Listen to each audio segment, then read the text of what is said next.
اللہ الرحمن الرحیم الحمدللہ رب العالمین والصلاة والسلام علی سید الانبیاء والمرسلین سیدنا و نبینا ابی القاسم محمد اللہم صلی علی محمد وآل محمد وآلہ طیبین الطاہرین المعصومین المظلومین اللہم صلی علی محمد وآل محمد اما بعد فقد قال اللہ تبارک و تعالی فی کتابہ المبین وہو اصدق القائلین وقال اللہ الحق بسم اللہ الرحمن الرحیم فمن حجک فیہ من بعد ما تعاک من العلم فقل تعالوا ندعو ابناءنا وابناءکم ونساءنا ونساءکم وانفسنا وانفسکم ثم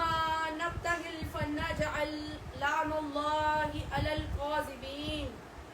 پس جو کوئی تم سے اس معاملے میں بحث کرے کہ جس کا علم تمہارے پاس آ چکا ہے تو آؤ ہم اپنے بیٹوں کو لائیں تم اپنے بیٹوں کو لاؤ، ہم اپنی عورتوں کو لائیں تم اپنی عورتوں کو لاؤ، ہم اپنی نفسوں کو لائیں اور تم اپنی نفسوں کو لاؤ، پھر ہم عاجزی کے ساتھ اپنے رب سے دعا کریں گے اور جھوٹوں پر خدا کی لعنت مانگیں.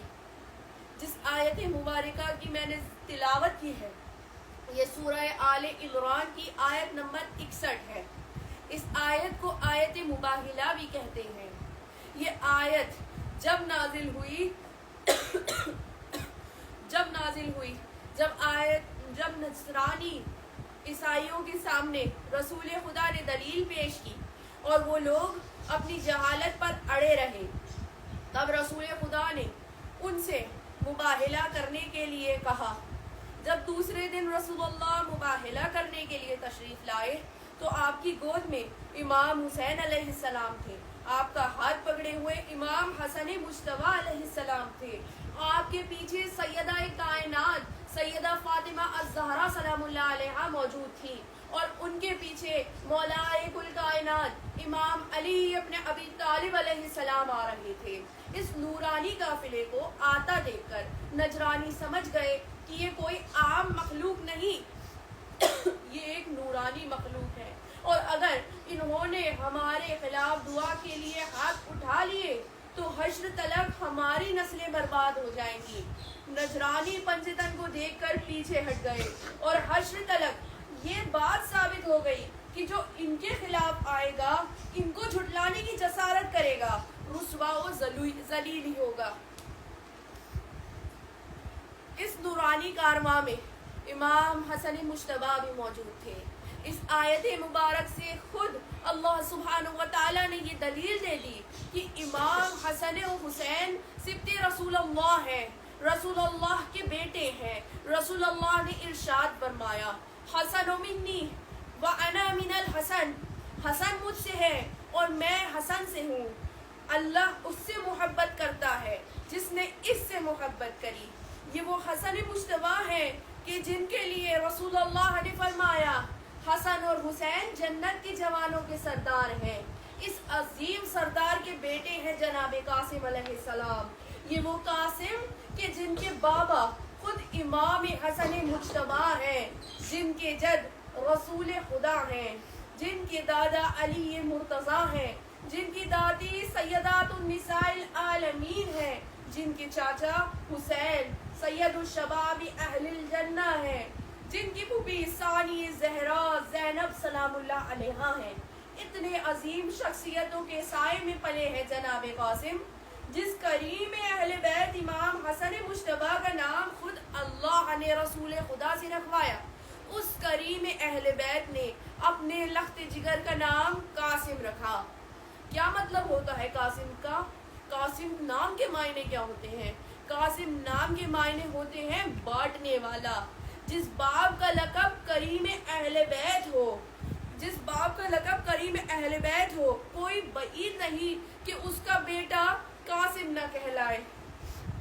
یہ امام حسن مجتبیٰ کے خون کا اثر تھا کہ کہ جب شب عاشور امام حسین علیہ السلام نے سب شہیدوں کے نام کی فہرست بیان کی تو جناب قاسم کھڑے ہوئے اور پوچھا یا چچا جان یا امو کیا میرا نام شہیدوں کی فہرست میں نہیں؟ مولا نے فرمایا میرے لال قاسم ہمیں یہ تو بتائیے کہ آپ کے لیے موت کیسی ہے؟ فرمایا چچا جان یا امو جان میرے لیے موت شہد سے بھی زیادہ میٹھی ہے۔ مولا نے اپنے بھتیجے کو گلے سے لگایا، فرمانے لگے میرے لال کل آپ بھی شہید ہوں گے، اور آپ کیا علی اصغر بھی شہید ہوگا۔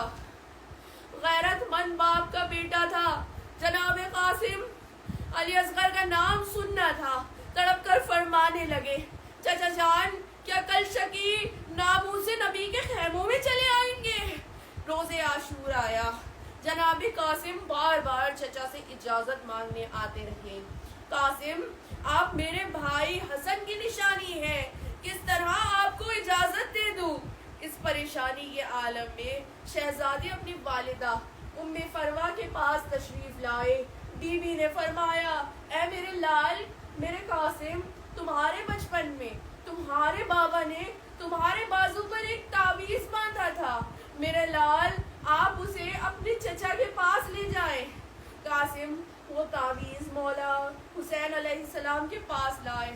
مولا نے اس تعویذ کو کھول کر پڑھا، میرا بھائی حسین میرا قاسم میری نیابت کرنے کربلا میں آیا ہے، بھیا اسے جنگ کی اجازت دے دو۔ مولا نے فرمایا قاسم میرے لال تم آج ان کی سند لے آئے جو میرے بھی امام ہیں، تم میرے بھیا حسن کی اجازت لے آئے ہو، میں تمہیں اجازت دیتا ہوں۔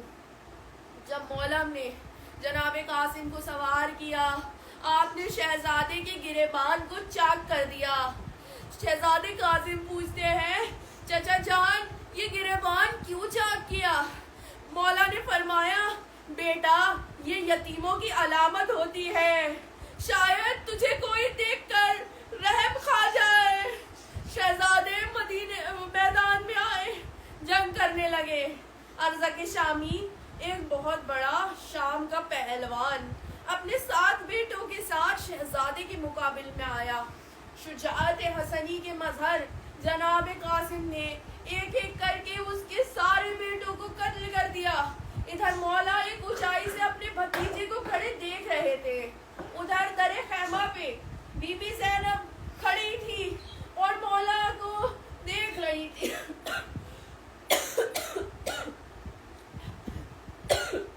مولا نے صدا دی اے بہن ماں کی دعا اللہ سب سے جلدی سنتا ہے، قاسم کی ماں سے کہو کہ قاسم 13 برس کے سن میں ہے، ایک بہت بڑے پہلوان سے لڑنے جا رہا ہے، اللہ اس کی مدد کرے۔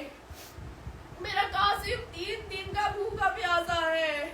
ادھر بی بی ام فرما سجدہ معبود میں گر گئی، پروردگارا اے یعقوب کو یوسف سے کی طرف پلٹانے والے میرے قاسم کی مدد کر۔ جناب قاسم نے ارزق کو بھی واصل جہنم کیا۔ جب فوج کے اتنے بڑے سورما کو قتل کر دیا تو فوجیں ایک ساتھ حملہ کرنے لگی، شہزادی کو چاروں اور سے گھیر لیا، حملے ہونا شروع ہوئے۔ ایک وقت آیا کہ زمین کربلا پر آ گئے، قاتل یہ چاہتا تھا کہ آپ کا سر قلم کر دے۔ ادھر مولا نے یہ منظر دیکھا، مولا حسین نے حملہ کیا، فوجیں بکھر گئیں، کچھ لوگ اپنے ساتھیوں کو بچانے کے لیے بڑھے، گھوڑے دوڑنے لگے۔ قاسم کی صدا آتی تھی چچا ادرکنی، چچا میری مدد